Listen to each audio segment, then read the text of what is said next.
Historically recognized as Golda Meir, the individual was born Golda Meir on May 3, 1898 in Kyiv, Ukraine's capital, which at the time belonged to the Russian Empire. Moshe Meir, her father, was the offspring of a Russian army soldier. He pursued studies at a respected religious institution in Slonim, western Belarus, before ultimately qualifying as a carpenter. Her mother's name was Blum Nidich. The pair would eventually have 8 offspring, with 3 daughters reaching adulthood. Shayna, the first surviving daughter, arrived in 1889. Golda followed 9 years thereafter in 1898, while the final daughter, Zipke, also called Clara, was born in 1902. Originating from a Jewish household, they were raised in Pinsk, located in contemporary Belarus. This area was within the Pale of Settlement along the Russian Empire's western border, a region where the Jewish populace had been restricted since the latter part of the 18th century. Shortly following Golda's arrival, her father's mother, Sipi, came to Kyiv to manage the home, leading to friction with Golda's mother, Blum, regarding the children's rearing. Golda would later recollect that her initial recollections involved observing disagreements between her mother and grandmother. Following the arrival of her younger sister Tsipke in 1902, the responsibility for Golda's development was given to her 12-year-old sister Shayna. Her childhood was marked by unhappiness, characterized by growing up amidst scarcity and the quarreling females spanning 3 generations: her grandmother, mother, and older sister. Early in 1903, Moshe Meir relocated the family once more to Pinsk, where Golda resided with her maternal grandparents, the Nidiches. The spring season of 1903 saw a resurgence of political aggression targeting Jews, ignited by an anti-Jewish disturbance, or pogrom, in Kishinev, capital of modern Moldova, during April 1903. Several weeks afterward, reacting to whispers of a looming pogrom in Pinsk, Moshe undertook preparations, securing the door with wooden boards while the adolescent Shayna armed herself with a kitchen knife for protection. Golda, along with her infant sister Tsipka, was moved upstairs and cared for by neighbors. While the pogrom did not actually occur, the terror and anxiety felt by the 5-year-old Golda throughout the experience stayed with her permanently. Shortly thereafter, Moshe made the pivotal choice to join the multitude of fellow Russian Jews migrating to the United States. Following the convention of the era, he departed by himself, secured employment, and accumulated funds to transport the remainder of his family over the sea. As the family anticipated news from Moshe, Shayna became part of a circle of politically engaged high school students debating how Jews could terminate the anti-Semitic prejudice they encountered. A small fraction of Jews gravitated towards Zionism, the doctrine advocated by Viennese journalist Theodor Herzl, proposing the foundation of a Jewish state in Palestine. Palestine was then under the control of the Islamic Ottoman Empire, which administered Turkey and the Middle East from its center in Constantinople, contemporary Istanbul. Subsequent to the Kishinev pogrom, Herzl corresponded with British colonial secretary Joseph Chamberlain regarding the formation of a provisional Jewish state in Uganda. However, the suggestion did not progress. Meanwhile, numerous Jews found appeal in socialist and Marxist tenets, seeking to unify the laboring class and depose the Russian monarchy led by Tsar Nicholas II, and thereby establishing a new state devoid of bias and unfair treatment. Despite a reciprocal animosity existing between the working classes and Jews owing to the function of Jewish financiers, numerous socialist figures were Jewish. Shayna and her circle endorsed both Zionism and socialism, exerting considerable influence on Golda's political development.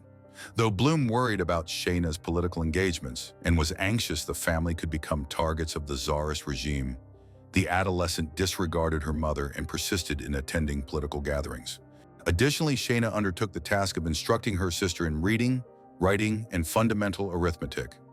Upon Herzl's death in 1904, at 44 years old, Shayna donned black attire in mourning for a period exceeding 2 years. Meanwhile, following his initial arrival in New York, Moshe Meir relocated to Milwaukee, Wisconsin. There he took the name Morris and secured employment with the railroad. By 1906, he had reached a point where he could arrange for his wife and daughters to join him. Using falsified papers, Golda traveled with her mother and sisters from Russia, first proceeding to Vienna, then journeying by train to Antwerp, Belgium, and finally embarking on a steamship crossing the Atlantic. Upon reaching Quebec 2 weeks thereafter, the family proceeded via train until their arrival in Milwaukee during June 1906. The 8-year-old Golda Meir felt no sorrow at departing Eastern Europe and would retain far more pleasant recollections of the United States, her home for the subsequent 15 years. Mere days after reaching Milwaukee, Bloom resolved to establish a grocery business with Shayna's help, while the two younger girls attended school. From 1906 through 1912, Golda was a student at the 4th Street School, currently named the Golda Meir School in honor of its most distinguished graduate.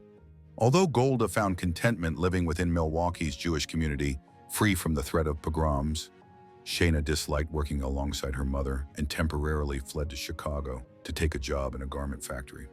Despite graduating top of her class, valedictorian, from elementary school in 1912, Golda's traditionally minded parents wished for her to remain at home and anticipate marriage to a prosperous man. Spurred on by her sister, Golda was determined to pursue further education and registered at North Division High School that fall. Around this period, Shayna had relocated to Denver to recuperate from tuberculosis, after which she wed Shammai Korngold, a former acquaintance from Pinsk. Mere months after Golda commenced high school, Bloom notified her of finding the ideal husband for her, a 30-year-old real estate professional named Mr. Goodstein. Appalled by the prospect of wedding a man double her age, a despairing Golda contacted the Korngolds, receiving an invitation in return to reside with them in Denver. Aided by her friend Regina, Golda fled her parents' home in February 1913 and traveled by train to Denver. She registered at Northside High School and dedicated her evenings to political discussions at the Korngold residence with members of the local Jewish community.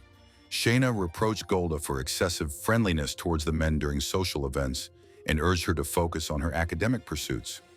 Golda declined, escalating friction between the sisters until a point in 1914 when Golda chose to leave the Korngold household, securing a small flat while employed at a department store.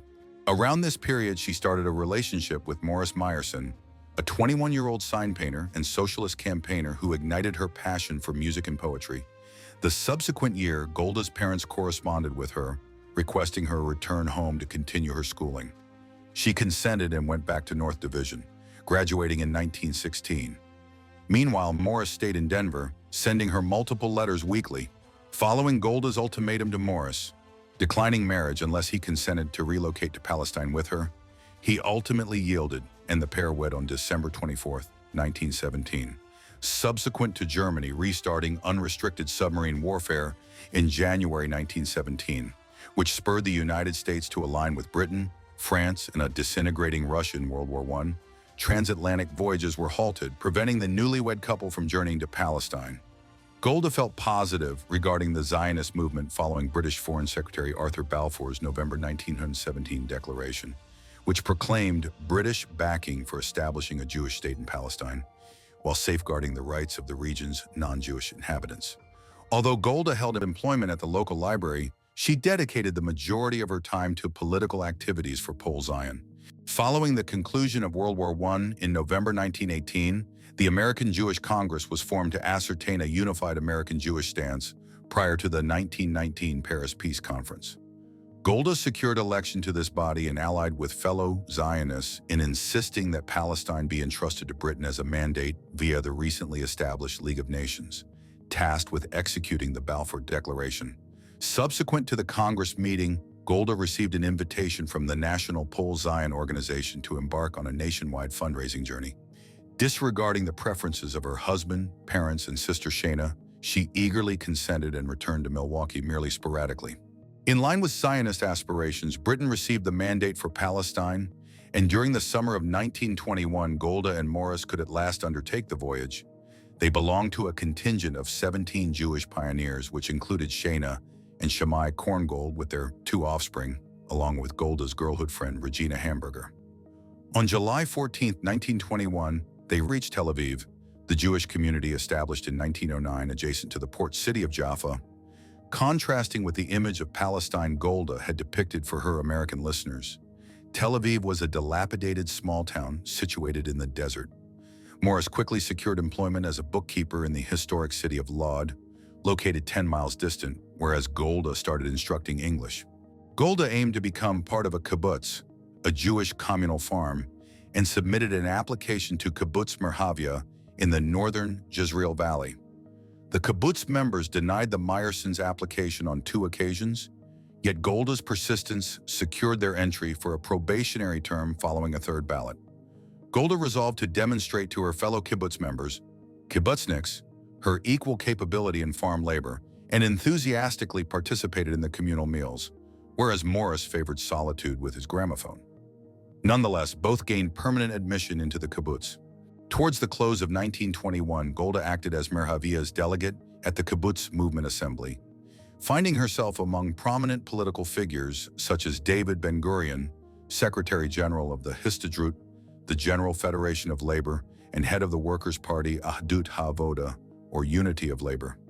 Additional significant personalities present included Burl Katznelson, the intellectual architect of the labor Zionist movement, and Levi Eshkol, leader of the Degania Bet Kibbutz. While addressing the conference, Golda faced criticism for using her native Yiddish language instead of Hebrew. Upon her return to Merhavia, she learned that her husband Morris was experiencing depression and afflicted with malaria. Nonetheless, she stayed dedicated to her political responsibilities and was shortly thereafter chosen to represent her kibbutz on the Women Workers' Council. Serving as a delegate for the council at the Second Histadrut Conference in 1923, Golda contended that a distinct women's council was unnecessary if women were able to participate in the Histadrut leadership. This proposal captured the notice of Ben-Gurion and Katznelson. By 1924, Morris expressed his unwillingness to remain in the kibbutz, prompting the couple's relocation first to Tel Aviv and subsequently to Jerusalem.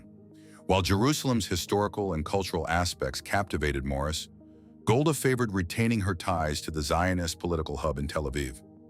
On November 23, 1924, Golda delivered a son, naming him Menachem in honor of her maternal grandfather.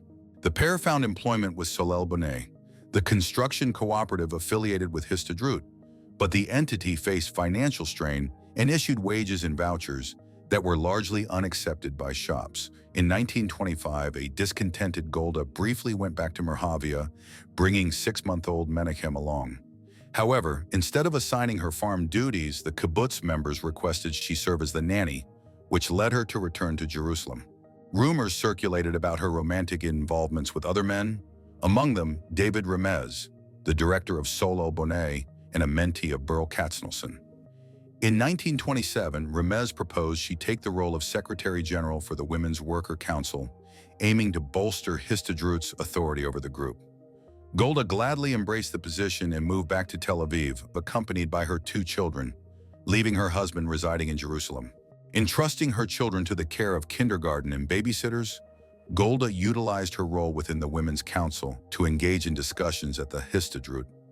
This organization acted as the conduit for establishing the new Jewish state, and Golda was soon requested to return to the United States for fundraising campaigns advocating Jewish migration to Palestine.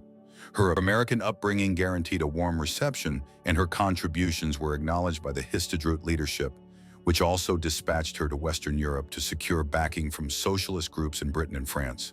Back in Palestine, Golda observed the establishment of Mapai, the Workers' Party of the Land of Israel, following the consolidation of the nation's 2 primary socialist parties. In 1932, Golda traveled to the United States seeking medical care for her daughter's kidney condition and to reinvigorate the labor Zionist movement. Over the subsequent 2 years, Golda journeyed across North America championing the Zionist cause, recounting the achievements of the pioneers who settled in Palestine using biblical language. Her demanding itinerary left limited time for her children, who felt neglected due to her extended periods away. Concurrently, Palestine experienced a continuous influx of Jewish immigrants from Germany following the rise to power of Adolf Hitler's anti-Semitic Nazi Party in 1933, while maintaining her international travels as Histadrut's global representative. Part of Golda's responsibilities during this time involved arranging accommodation and employment for these immigrants under the direction of the Jewish Agency, the entity functioning as the de facto Jewish administration in Palestine. When a renewed outbreak of political violence erupted between Arabs and Jews in 1936, the British government sent Lord William Peel to lead a commission of inquiry tasked with formulating a resolution to the Palestine issue. Following discussions with Arab and Jewish leaders, the Peel Commission concluded that the optimal solution involved partitioning Palestine, creating a newly independent Jewish state while integrating the majority of the territory into the Arab kingdom of Transjordan to the east. While Ben-Gurion welcomed the idea of an independent Jewish state, Golda vehemently opposed the Peel Commission's partition recommendations, which designated only 1/4 of historical Palestine for the Jews. At the 20th Zionist Congress convened in Zurich, Switzerland in 1937, Golda organized opposition to the Peel Commission's plan by uniting right-wing Zionists unwilling to yield any ground to the Arabs and Jewish socialists advocating for a unified Palestine where Arabs and Jews could coexist. The Congress supported Golda's stance, and a subsequent British commission reporting in 1938 dismissed partition. Meanwhile, the circumstances for European Jews deteriorated following Hitler's annexation of Austria and threats to absorb Czechoslovakia into the Nazis' Third Reich in 1938. Golda implored British officials to raise the immigration quota, which had been reduced to slightly over 10,000 in 1937, while simultaneously acting as an operative for the Mossad Leal Bet, a clandestine network facilitating the escape of Jews from Nazi-controlled Europe. During the summer of 1938, U.S. President Franklin D. Roosevelt convened the Evian Conference, gathering representatives from 32 nations to address the plight of European Jews.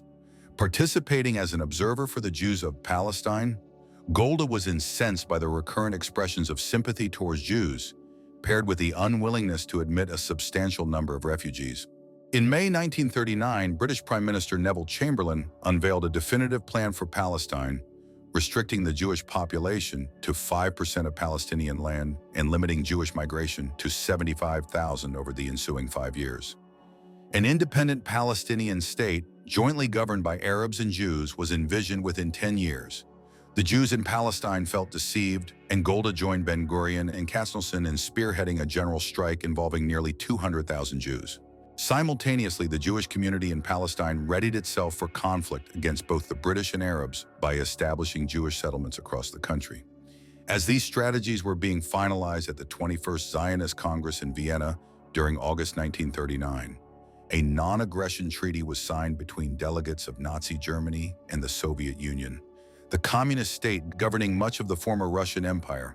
On September 1st, Hitler invaded Poland, home to 4 million Jews, triggering the onset of the Second World War after Britain and France declared war on Germany.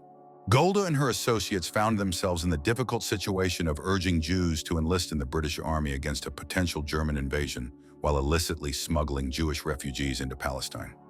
As a senior figure within the Jewish community, she participated in the British War Economic Advisory Council, assisting in the implementation of wartime rationing among the Jewish populace, while also heading Histadrut's political department, tasked with resolving labor disagreements. When Prime Minister Clement Attlee and Foreign Secretary Ernest Bevin opted to maintain their conservative predecessors' policy regarding Palestine, the Jews experienced renewed betrayal. To Golda's consternation, the Haganah had affiliated with two right-wing guerrilla factions within the Jewish resistance movement. But following Bevin's policy announcement, Golda endorsed armed opposition, igniting a civil conflict between Jewish combatants and British authorities. The United States government displayed considerably more sympathy towards the Zionists, and after American involvement, the British consented to form an Anglo-American Commission, which convened in early 1946.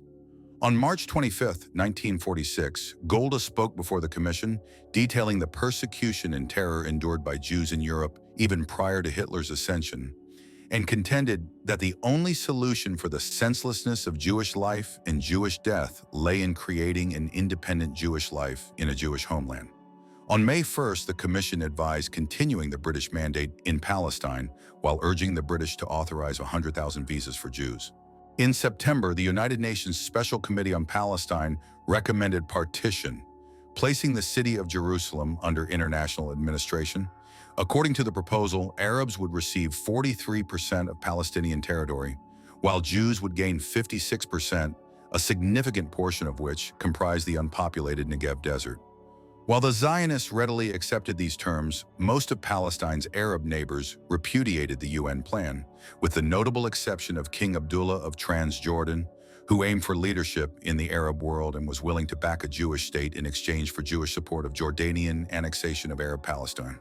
When the Jordanian monarch suggested clandestine talks with the Palestinian Jews in November 1947, he expressed surprise that the Jews dispatched a female representative. Golda Meir. While Abdullah intended to annex all of Palestine before establishing an autonomous Jewish state within it, Golda was gratified to learn he had no intention of joining fellow Arab leaders in militarily resisting a Jewish state. As the UN General Assembly convened at the end of November, Golda managed affairs in Palestine while her colleagues were in New York. On November 29th, the General Assembly approved a resolution backing the partition plan by 33 votes for, 13 against, and 10 abstentions. While Palestinian Jews celebrated their triumph, Arab guerrilla forces initiated attacks on Jewish settlements. Responsibility for Jerusalem's defense fell to Golda, who risked her safety by regularly journeying between Tel Aviv and Jerusalem, traversing areas held by antagonistic Arabs.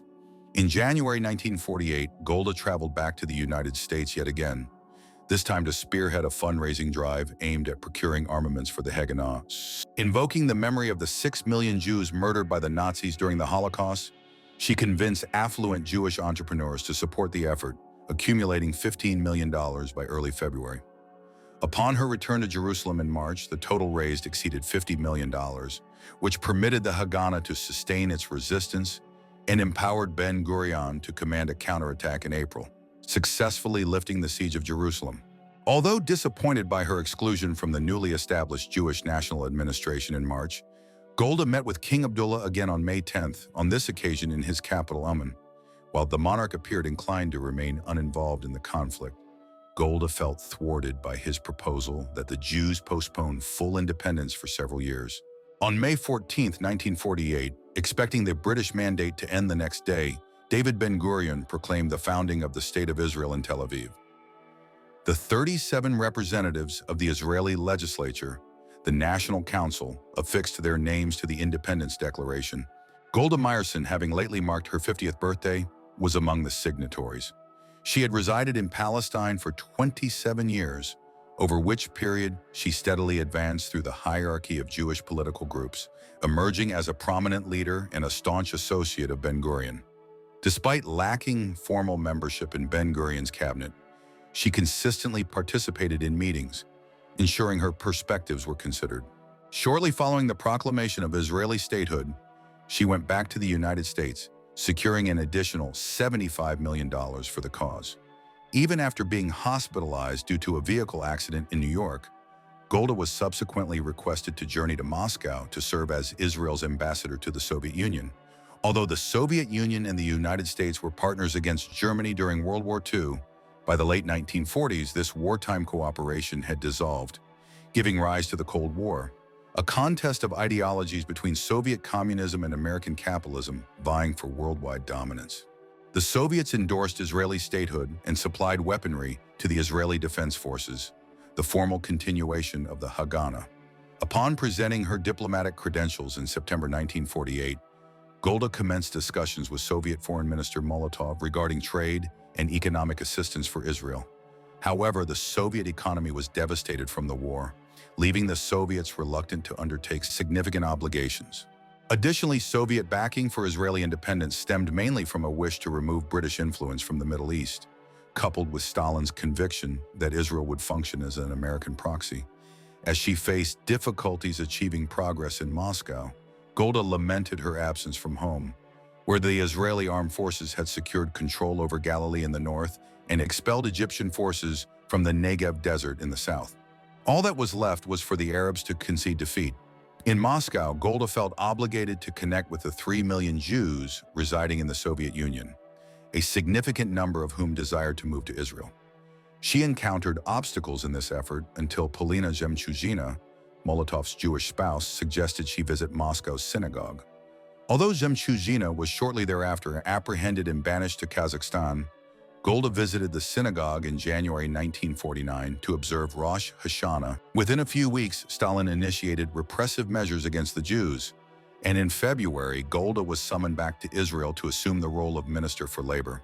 In March, Golda went back to Israel to begin her duties at the Ministry of Labor, overseeing the provision of housing and employment for the hundreds of thousands of Jewish immigrants pouring into Israel. Addressing the Knesset, the newly established parliament, she revealed intentions to construct 30,000 new houses, pledging to secure the necessary funds in the United States. Notwithstanding requests for financial support for the Israeli military and social programs, American Jews consented to fund the building initiative by purchasing bonds guaranteed by the Israeli government. Upon returning to Israel, she put forward a large-scale infrastructure development plan aimed at addressing unemployment, incorporating the restoration of roads damaged in the recent conflict. In 1950, she traveled back to America aiming to raise $15 billion over the following 15 years through government bonds. Once home, she persisted in promoting Jewish immigration to Israel, notwithstanding the strain on the nation's current infrastructure. As she worked diligently to advance the Israeli economy, Golda learned in May 1951 that her husband Morris had succumbed to a heart attack. Just weeks afterward, David Remez, her political guide and trusted associate, also passed away. Setting aside these personal losses, Golda dedicated 19 hours daily to constructing a social democratic nation in Israel. In January 1952, she introduced a proposal for a national insurance system offering financial aid to women, children, and senior citizens. Despite opposition from Finance Minister Levi Eshkol, the Minister of Labor ultimately succeeded. In 1953, she successfully legislated a bill establishing national service for women in hospitals and educational institutions, though this action provoked anger within the ultra-Orthodox Jewish community. In 1955, when requested by Ben-Gurion to stand as Mapai's nominee for mayor of Tel Aviv, Golda was unsuccessful after two conservative Orthodox delegates cast their votes for the existing mayor. Even though a ceasefire mediated by the United Nations had been effective since July 1949, Arab militants, known as Fedayeen, persisted in conducting raids into Israeli areas. Aggravated by the continuous incursions in October 1953, Moshe Dayan, the assertive chief of operations for the Israeli Defense Forces, dispatched an elite unit under Ariel Sharon's command to execute a reprisal strike against the Fedayeen stronghold of Chibia in Jordan, resulting in the deaths of 69 civilians. This event ignited a sequence of disputes between Ben-Gurion and his foreign minister, Moshe Sharet, who condemned the excessive force utilized by the Israeli Defense Forces. Amidst the power contest, Ben-Gurion stepped down as prime minister in January 1954, succeeded by Sharet. However, by late 1955, Ben-Gurion had returned to the leading position and aimed to strengthen his control. In June 1956, soon after taking the Hebrew surname Meir, Golda took over from Sharet at the Foreign Ministry, acting as Israel's envoy in international affairs. In July 1956, Egyptian President Gamal Abdel Nasser declared the nationalization of the Suez Canal, jeopardizing British and French economic stakes. When Britain and France proposed Israel participate in a scheme to capture the canal militarily, Ben-Gurion readily agreed, angered by Nasser's closure of the canal to Israeli vessels and permission for Palestinian Fedayeen to stage attacks on Israel from Egyptian territory. Although Meir participated in the conversations, Moshe Dayan and Shimon Peres from the Defense Ministry dominated the dialogue. The three nations devised a strategy wherein Israel would initiate an invasion of Egypt, while Britain and France would step in ostensibly as peacekeepers, thereby achieving their actual goal of occupying the canal. The campaign commenced on October 29, 1956, and in just 4 days, Israeli forces seized the Gaza Strip in the whole Sinai Peninsula east of the canal. Despite suffering a significant defeat, Nasser made the canal impassable by scuttling ships and garnered global support, while both the Soviet Union and the United States pressed for Israeli withdrawal at the United Nations. Foreign Minister Golda Meir spoke for Israel at the UN, contending that the occupation of the Sinai Peninsula was undertaken in self-defense following recurrent Fedayeen assaults on Israel originating from Egyptian bases. Yielding to diplomatic persuasion from the United States, Ben-Gurion consented to pull back from Sinai in exchange for U.S. acknowledgement of Israel's entitlement to strike back against subsequent Fedayeen attacks from Egypt. Meir grudgingly delivered a speech at the UN reflecting this agreement, but felt let down when the Americans failed to recognize Israel's right to retaliate. Following the Suez Crisis, Meir and Ben-Gurion held differing views on relations with West Germany. While Ben-Gurion pursued economic and military assistance from the Germans, Meir felt cautious about interacting with a government that included numerous former Nazi functionaries. As time passed and Germany emerged as Israel's second most significant arms provider, Meir endorsed Ben-Gurion's strategy of cultivating closer relations with Germany, ultimately accepting In May 1960, Mossad, Israel's national intelligence agency, captured senior Nazi official Adolf Eichmann in Argentina, his refuge since 1945 following conviction for war crimes. When Argentina protested to the UN about Israel's infringement of its sovereignty, Meir vigorously defended Israel's actions, asserting the unlawful entry was warranted to ensure accountability for Holocaust perpetrators. The UN accepted her reasoning, and Eichmann faced trial and execution in Israel in June 1962. A significant portion of Meir's time as foreign minister was dedicated to cultivating relationships with newly sovereign nations in sub-Saharan Africa. While Meir perceived Black Africans as inherent partners in combating colonialism and ethnic bias, the African nations welcomed the chance for economic aid from a country uninvolved in the historical partitioning of the continent. Meir assisted President Kwame Nkrumah of Ghana in founding a national shipping line. Israeli building firms oversaw a public works initiative in Nigeria, and following the Belgian departure from the Congo in 1962, she supplied Israeli military physicians to alleviate the scarcity of doctors. Although Ben-Gurion doubted his foreign minister's African engagement, Meir defended her actions as a strategy to counteract Arab sway in the area. Meir's engagement in Africa was additionally driven by a perception that Ben-Gurion viewed diplomacy chiefly as a tool for obtaining weaponry and depended on personnel within the defense ministry, which he personally oversaw, to direct his interactions with major global powers. Meir not only regarded figures like Dayan and Peres as unnecessarily aggressive, but also worried they might abandon the prevailing labor Zionist doctrine. When Ben-Gurion sought to promote Dayan and Peres to the cabinet during the late 1950s, Meir opposed the move, joined by two established Mapai figures, Minister of Education Zalman Aran and Minister of Trade Pinhas Sapir. A protracted and complex conflict subsequently unfolded between Ben-Gurion and the established leadership spearheaded by Meir throughout the initial half of the 1960s. Ben-Gurion endeavored to initiate a public investigation into the actions of Pinhas Lavon, who held the position of defense minister from 1954 to 1955. Lavon stood accused of sanctioning a false flag operation involving the bombing of various civilian locations in Egypt, but refuted any awareness and pointed blame at Peres as the responsible individual. Compelled to resign, Lavon aimed to restore his reputation.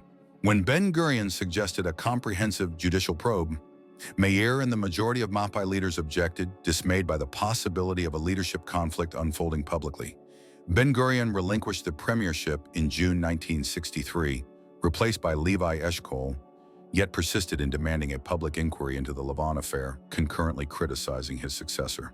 Despite being in her mid-60s and recently receiving a lymphoma diagnosis, Meir spearheaded the effort to thwart Ben-Gurion's potential political resurgence. When a terminally ill Moshe Sharett criticized Ben-Gurion for eroding national cohesion in the Knesset during February 1965, Meir leaned forward and kissed him before initiating her own verbal attack on the former prime minister. Ben-Gurion retorted by establishing a new party, Rafi, which secured 10 seats in the November Knesset elections. Meanwhile, Meir had forged an alliance with the pro-Soviet faction of Ahut Havoda, which had separated from Mapai in 1944. This coalition garnered 45 seats overall, effectively sealing Ben-Gurion's political fate. Subsequent to her political success, Meir stepped down as foreign minister in January 1966, stating her intention to retire due to health issues.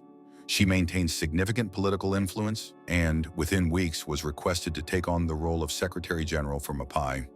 She accepted this position with the goal of merging the moderate socialist parties into a single, unified Labor Party. Although Eshkol held the title of prime minister, Meir was the nation's most influential political figure. While the Israeli government sought to recuperate from the damaging political conflicts of the preceding decade, tensions escalated along the Egyptian-Israeli border. On May 16, 1967, responding to inaccurate Soviet intelligence regarding an impending Israeli assault, Nasser demanded the removal of the UN peacekeeping contingent stationed on the Egyptian-Israeli border since the Suez Crisis, planning to substitute them with Egyptian troops. Eshkol's administration struggled to manage the unfolding crisis, while conservative opposition leader Menachem Begin, aligned with Dayan, advocating for Ben-Gurion to lead a national unity government. Eshkol and Meir opposed these actions but were ultimately compelled to accept a national unity government featuring Dayan as Minister of Defense. On the morning of June 5th, Dayan instructed the Israeli Air Force to launch and within several hours, over 300 Egyptian aircraft were obliterated on the ground. Over a span of 6 days, Israeli forces recaptured the Gaza Strip in the Sinai Peninsula, conquered the Golan Heights from Egypt's ally Syria, and seized East Jerusalem and the West Bank from Jordan. This time, the Israelis resolved to defy UN demands for the withdrawal of their occupation forces. Back in Israel, Meir persisted with her endeavors to consolidate the moderate left, culminating in the formation of the Israeli Labor Party in January 1968 through the amalgamation of Mapai, Rafi, and Ahadut. Following her tenure as the Unified Party's initial general secretary, Meir resigned in August 1968, apparently determined to retire permanently. To thwart Dayan's aspirations of succeeding Eshkol, Meir had appointed former Ahadut leader Yigal Allon as Eshkol's deputy prime minister. With Allon and Dayan clashing in the background regarding the future of the West Bank, Eshkol suffered a heart attack in late 1968 and passed away at the close of February 1969. Acknowledging that appointing either Allon or Dayan as prime minister carried the risk of dividing the party, Labor Secretary General Pinhas Sapir extended an invitation to Meir to assume the premiership. Aware of her declining health, she consented only after receiving assurance from her physician that she had approximately 10 more years of life remaining. Although both Dayan and Allon enjoyed significantly greater popular support, on March 7th, the Labor Party's Central Committee voted unanimously for Meir, who took office as prime minister on the 17th. 2 months before her 71st birthday, the woman who had served as Ben-Gurion's close confidant in the 1950s, before orchestrating his political downfall in the 1960s, had become the first female head of government in the Western world. The Israel Golda Meir took charge of was significantly different from the socialist agricultural utopia she had envisioned as a young girl in Milwaukee. Nonetheless, she could take satisfaction in her contribution to establishing a homeland for the Jewish people, albeit one persistently threatened by hostile neighbors. In 1968, following the stinging defeat in the Six-Day War, Nasser initiated the War of Attrition by launching missiles from the Suez Canal's western bank into Israeli-occupied Sinai. Meir was disinclined to grant Histadrut any autonomy from the state, leading to the Labor Federation's collapse within a decade. Her adherence to socialist principles of collectivism weakened her backing among the younger, liberal individualist segment of society. In March 1971, Meir confronted a popular protest in Jerusalem orchestrated by the Black Panthers, an organization adopting the name of the American civil rights group opposing discrimination against Jews originating from North Africa and the Middle East, who endured a lower quality of life compared to those of Eastern European descent. The Panthers objected to the Israeli government's domination by Eastern European Jews, and Meir herself had previously remarked that Jews who did not speak Yiddish were not genuine Jews. While suppressing the Panthers, Meir sought to defend Eastern European Jews, claiming they had endured greater hardship and discrimination than other Jewish groups, and branded the Panthers as unpatriotic. The protests persisted into the summer, during which the Panthers called for Meir's resignation and burned her likeness in effigy.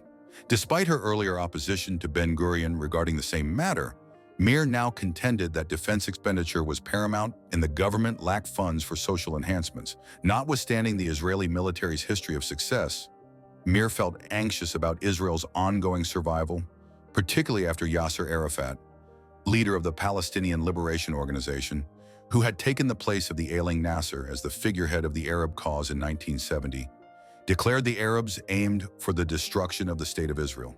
Although Meir endeavored to find a diplomatic resolution with her Arab neighbors, they declined to initiate discussions unless the Israelis first retreated to their pre-1967 boundaries. Unsurprisingly, Meir refused to relinquish her negotiating leverage before talks had even commenced. Feeling let down by the UN peace initiatives, the Americans and Soviets tried to devise a solution for the Middle East. Neither superpower desired the Cold War to escalate into active conflict, and U.S. President Richard Nixon was eager to enhance relations with the Soviets. Meir assessed that such peace efforts held little prospect of success, while the Arabs remained resolute on erasing Israel from the global map. In December 1969, Nixon's Secretary of State, William Rogers, unveiled a peace proposal centered on Israeli withdrawal from all occupied territories in exchange for an Egyptian pledge of non-belligerency. Meir took issue with Rogers' ambiguous propositions and directed her ambassador in Washington, Yitzhak Rabin, to rally the American Jewish lobby against it. The Israeli rejection was accompanied by bombing campaigns targeting the Egyptian interior, prompting the Soviets to augment their arms provisions to Egypt. At the close of July 1970, Meir reluctantly accepted Rogers' proposal for a 90-day ceasefire alongside UN mediation. However, her confidence in the Americans diminished upon Israeli intelligence, discovering that Nasser had exploited the ceasefire to position a Soviet anti-aircraft missile system along the Suez Canal's western bank. When urged to exhibit greater adaptability, the Israeli Prime Minister consistently referenced the anxiety she felt as a young child confronting the menace of pogroms in the Russian Empire, accusing the Americans, in particular, of jeopardizing Jewish security for their diplomatic objectives. As she maintained her firm stance, she forged a closer bond with her defense minister and former competitor, Moshe Dayan. The Prime Minister conceded her lack of military expertise and depended on guidance from the popular general, while the defense minister held respect for the political prowess of Israel's matriarchal figure. Nasser's death in September 1970 sparked optimism for a peace accord with his successor, Anwar Sadat. Although Sadat persisted in demanding Israeli withdrawal from all occupied territories, Meir proposed a partial pullback from the Suez Canal's eastern bank. While Sadat's counter-proposal was deemed unacceptable, Meir drafted a plan envisioning Israel retaining the Golan Heights, Jerusalem, and the Egyptian port of Sharm el-Sheikh at Sinai's southern extremity. While Israeli forces would withdraw from the remainder of the peninsula, these proposals led Menachem begin to initiate a vote of no confidence against her, which she survived by the slimmest of margins. Meir's strategy for the West Bank and the Gaza Strip remained less clearly articulated, but she was open to relinquishing these areas to the Arabs, ideally Jordan, believing Israel's security was better ensured with a Jewish majority state, rather than absorbing over 1 million Arabs from the occupied territories. Reluctant to disturb the nation's fragile political equilibrium before the Arabs demonstrated serious intent for negotiations, Meir upheld the existing situation, allowing Dayan and the Ministry of Defense to administer the West Bank. Dayan advocated the unconventional approach of a permanent Israeli military presence in the West Bank while permitting Arab regions to be governed by Jordan. Despite opposition from most government colleagues, Dayan hoped coexistence would foster peace and started realizing his vision by constructing Jewish settlements in the West Bank and enabling the flow of goods and people between Israel and Jordan. Notwithstanding their participation alongside the Egyptians in the 1967 war, the Jordanians continued to be Israel's closest ally among the Arab nations. The Israelis understood that King Hussein faced significant pressure to display pan-Arab unity from fellow Arab leaders and his own Palestinian populace. Hussein was also determined to evade the fate of his grandfather, King Abdullah, whom Meir had encountered prior to Israeli independence and who was assassinated by a Palestinian terrorist in 1951. On September 6, 1970, Palestinian terrorists seized 4 commercial aircraft, landing them at Dawson's Field, a Jordanian airbase, demanding the release of Fedayeen prisoners. After freeing the majority of hostages, the Palestinians detained the Jewish captives and destroyed the vacant planes on September 12th. Civil conflict erupted in Jordan on September 17th after Hussein commanded loyalist forces to suppress the Fedayeen within his capital, Amman, leading to Syrian involvement supporting the Palestinians. Responding to an appeal for assistance from Hussein, Meir directed the Israeli Air Force to conduct flyovers above the Syrian military units as a show of strength. This action, together with a victorious Jordanian counteroffensive, stopped the Syrian advance. An uncertain peace agreement was arranged between Jordan and Palestine through Nasser's mediation just days prior to his passing. With the deadlock persisting in the Middle East, various entities volunteered to facilitate a peace resolution, encompassing a group of African leaders, Romanian communist ruler Nicolae Ceausescu, and Pope Paul VI. Meir had lost faith in achieving any significant peace with the Arabs, a conviction strengthened on the morning of September 5, 1972, when the Palestinian terrorist organization Black September abducted 11 Israeli athletes during the Munich Olympics.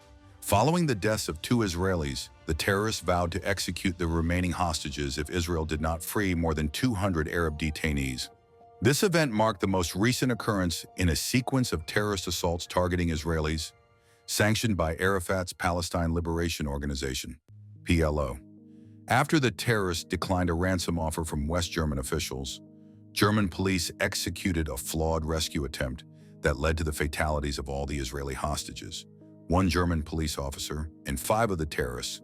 Reacting to this, on September 15th, Meir sanctioned Mossad to initiate an operation targeting the terrorists accountable for the Munich attack. Facing criticism for denying Palestinians the right to self-determination, Meir rejected the concept of a distinct Palestinian nationality, contending that Palestinian Arabs could freely reside in any Arab nation within the Middle East. Following 4 years as head of the nation, Meir declared in May 1973 her plan to relinquish the premiership in October. Her public approval scores stayed consistently above 70%. The national economy was expanding swiftly, and substantial military assistance from the U.S. government contributed to her growing sense of security. As Meir shifted her focus from defense matters toward social initiatives, the Syrians positioned Soviet anti-aircraft systems across from the Golan Heights in August. On September 25th, King Hussein paid a clandestine visit to Israel, cautioning about a forthcoming Syrian assault backed by Egypt. Notwithstanding Israeli intelligence indicating Egyptian troop movements toward the Suez Canal, Dayan remained convinced the Egyptians lacked the audacity to confront the Israeli armed forces. On October 5th, General David Elazar, Chief of Staff for the Israeli Defense Force, suspected impending conflict, yet the Israeli leadership held back from ordering a complete mobilization. On the morning of October 6th, Yom Kippur, the paramount holiday in the Jewish religious year, Meir convened with Elazar and Dayan. While opting against a preemptive aerial assault that could endanger American diplomatic backing, she approved full mobilization despite Dayan's opposition. The assault commenced later that day, with the Israeli leadership feeling assured of replicating their prior victories over the Arab forces. They received unexpected reports of Egyptians executing synchronized attacks on Israeli positions near the Southern Canal as Syrian armored vehicles advanced toward the Golan Heights. Israel's air dominance, decisive in the Six-Day War, was neutralized by Egyptian and Syrian. After a discouraged Dayan tendered his resignation, Meir declined it, but assumed personal command of the war management, formulating counteroffensive strategies with her top military officials. As the Israeli reserve units entered the conflict, the course of the war started shifting, albeit with significant losses. By the war's 3rd day, Syrian forces retreated in the north, while Elazar's expensive southern counterattack stopped the Egyptian progression. Following the retaking of the Golan Heights, Meir permitted the Israeli Defense Force to push towards Damascus, Syria's capital, on October 11th. On October 14th, Israeli armored units repelled an Egyptian assault in the Sinai, enabling Israeli forces to traverse the canal on the 15th. When the Soviet Union and the United States suggested a ceasefire, coupled with direct talks between Egypt and Israel, Meir initially leaned towards refusal, as the Israeli Defense Force was positioned to encircle and neutralize the Egyptian Third Army in the Sinai. Upon discovering Sadat's acceptance of the proposals, Meir conferred with U.S. Secretary of State Henry Kissinger to settle the ceasefire specifics on October 22nd. Following an Egyptian effort to breach the encirclement, hostilities recommenced until a subsequent ceasefire was established on October 25th, leaving the Egyptian Third Army fully encircled. Although the Israelis had achieved a victory, the conflict claimed the lives of 2,600 soldiers. Instead of celebrating, the Israeli public attributed the early failures to Meir and Dayan. While admitting her accountability for the initial difficulties, Meir traveled to America to engage in peace discussions with Kissinger and Nixon. During late-night talks with Kissinger, Meir firmly rejected lifting the siege of the Third Army unless a prisoner swap occurred. Meanwhile, on October 28th, Egyptian and Israeli military officials achieved significant headway in arranging a prisoner exchange, providing supplies to the Egyptian Third Army, coordinating the phased withdrawal of forces from both sides, and reopening the Suez Canal. The accord was concluded upon Kissinger's visit to the Middle East the subsequent week. Due to the conflict, the Knesset elections initially set for October 31st were rescheduled to December 31st. Notwithstanding her prior pledge to step down, Meir aimed to maintain unity within the Labour Party and prevent Begin's Likud party from gaining control. Although Dayan faced censure for the lack of readiness for the war, Meir retained her defense minister, which led to a drop in her own public support. On December 21st, Israeli Foreign Minister Abba Eban participated in the Middle East Peace Conference in Geneva with Jordanian and Egyptian representatives, but the session concluded after a single day and was not resumed. As voters cast their ballots on the 31st, Meir's Labour secured 40% of the vote compared to Likud's 29%. Although Labour continued as the dominant party, Meir felt let down by the diminished support. While endeavoring to assemble a new coalition government, Meir understood that regardless of whether she kept Dayan or dismissed him, a segment of the Labor Party would withhold its backing from the government. On April 11th, she stepped down as party head, endorsing Yitzhak Rabin, who narrowly won the party's selection. Meir continued as prime minister until successfully concluding a disengagement accord with Syria, mediated by Kissinger on May 31st. On June 3rd, she departed from the prime minister's office, with Rabin taking her place. By the age of 76, Golda Meir had become a living legend. Her autobiography, published under her name but penned by a ghostwriter in 1975, achieved worldwide bestseller status. On November 14, 1977, Meir was present at the premiere of Golda, a Broadway production by William Gibson, but felt profoundly let down by Anne Bancroft's portrayal of the main character. Several days afterwards, she went back to Israel to confer with Anwar Sadat, who was visiting the country subsequent to expressing his readiness for peace. Upon Meir inquiring why the Egyptian president hadn't met her years before, Sadat responded that the moment hadn't been opportune. Previously that year, Menachem Begin assumed the premiership following Labor's defeat in the May Knesset elections. Meir felt disheartened that the conservative Begin, who named the reinstated Dayan as his foreign minister, was receiving recognition for achieving peace. During September 1978, Begin, Sadat, and U.S. President Jimmy Carter finalized the Camp David Accords, establishing a path for Israeli withdrawal from occupied lands. As Begin and Sadat traveled to Oslo to accept the 1978 Nobel Peace Prize, Golda Meir passed away from lymphoma at 80 years old on December 8, 1978. Following challenges in reconciling her personal aspirations with her parents' expectations, she persuaded her hesitant husband to relocate to Palestine, foreseeing the creation of a Jewish state subsequent to the Balfour Declaration. Following a challenging initial decade on the kibbutz and difficulties supporting herself financially in Jerusalem and Tel Aviv, Meir commenced her steady ascent within the Jewish political hierarchy, developing into a crucial proponent for the Zionist cause in the United States, simultaneously overlooking her children and separating from her husband. Having labored relentlessly to aid European Jews subjected to Nazi occupation during the 1930s and 40s, Meir became the trusted associate of David Ben-Gurion, the founder of the Israeli state established in 1948. When Israel endured the Arab invasion that same year, Meir played a key role in securing funds that allowed the Israeli military to persist in its defense. Serving as Minister of Labor in the early 1950s, she advocated for ambitious initiatives in housing, construction, and social welfare prior to her appointment as foreign minister just before the Suez Crisis. Holding the position of foreign minister for nearly 10 years, she contributed to maintaining the supply of military assistance from the United States, while also reinforcing connections with African nations. Following her role in displacing Ben-Gurion in the mid-1960s, Meir consolidated the labor movement and exerted influence indirectly during the Six-Day War of 1967, preceding her designation as prime minister in 1969 after Levi Eshkol passed away. Although Meir dedicated a significant portion of her time as prime minister to pursuing a peace accord with Nasser and his successor Sadat, she was taken by surprise by the Yom Kippur War in 1973 and faced challenges managing its repercussions, despite effectively arranging successful counterattacks against Egypt and Syria. Only in the concluding months of her existence in 1978 did her adversaries, Begin and Sadat, achieve a notable advancement in the Middle East peace process. Nevertheless, the matter continues to be unresolved into the 21st century. What is your opinion of Golda Meir? Was she a powerful leader who proved to the global community that women could contend with men in international politics and secured the ongoing existence of the State of Israel? Or did she forgo multiple chances for peace with the Arabs due to her stubbornness and inflexibility? Please share your thoughts in the comment section, and meanwhile, thank you kindly for watching.